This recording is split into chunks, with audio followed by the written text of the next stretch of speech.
one-bedroom condo in Roslyn, Virginia, just across the Potomac from the district, when the call came from his editor telling him to get to the park. Such a call wouldn't have been made a few years ago, when the State Department was his beat, and minor crime reporting was only a memory. But that was then. "What do you see?" Langguth asked one of the EMS technicians who'd left the body to come to where the beefy, balding detective stood with Potamos. "Something in the ribs, right side." "No weapon?" Potamos asked. Langguth scowled. "You see any weapons, Joe? You see something nobody else does, except flags?" Potamos nodded at the bench where the vagrants had gathered, smoking cigarettes and passing a brown paper bag among them. "You check them out?" he asked. "Joe, write your goddamn story and leave the investigation to me." "Just asking. I thought I'd let a few facts slip into the story." "Well, don't. How's it feel getting down and dirty, Joe, hanging around with real people after being a media star? You used to cover this neighborhood, right?" "Don't start with me," Potamos said, feeling the familiar anger bubble up inside. He visualized a tranquil, sun-drenched beach and drew slow, even breaths, the way he'd been taught in the anger management course he'd been forced to take after the incident that had cost him his State Department assignment, and the inherent perks and prestige that went with it. State wasn't exactly the White House, where something big seemed to be popping every day, but some of the stuff was important. A real story broke now and then. Bosnia, Israel, Rwanda. "Hey, you, get over here," Langguth yelled at the homeless men. Calmer now, Potamos listened as they gathered around the detective, who said, "Okay, what'd you lovely ladies see here tonight?" 20 minutes later, after it was clear that the men were hear no evil, see no evil, the well-dressed body was removed. Photos of the body had been taken from many angles. The homeless men had given their non-statements, names and addresses. "Bench number 3, the young wise guy vagrant cracked.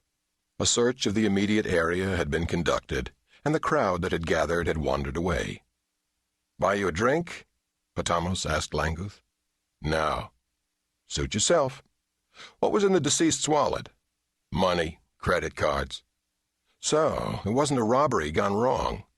"Brilliant deduction." "Who is he?" "Ever hear of next of kin, Joe?"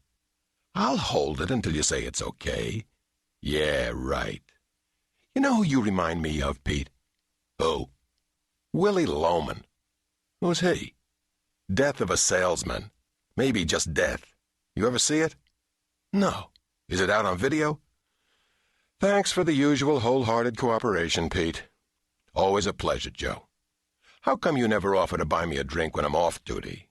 And say hello to your buddy Bowen." The anger welled up again as Potamos watched Langguth slowly walk away, big body moving side to side beneath his black raincoat, like an aging waiter with aching feet after a long shift. He went in the Lombardi, ordered a drink at the small bar, and made a few calls from his cell phone in search of additional information, including one to the Canadian Embassy. "This is Joe Potamos from the Post," he told the night duty officer. "There's been a murder in the park, across from the Lombardi Hotel. Looks like the victim might be Canadian." "What?"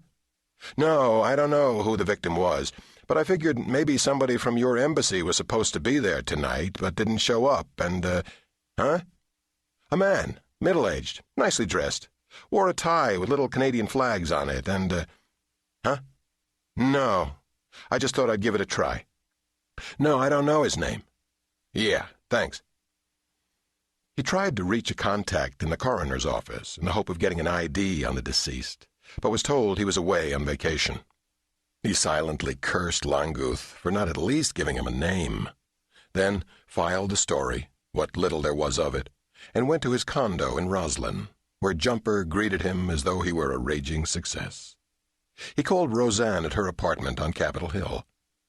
Most nights, Potamos and the dog stayed there, but Potamos had kept the condo in Roslyn as a gesture of independence and as a refuge, especially when anger and frustration got the better of him, and Roseanne, knowing how volatile he could be, never urged him to give it up.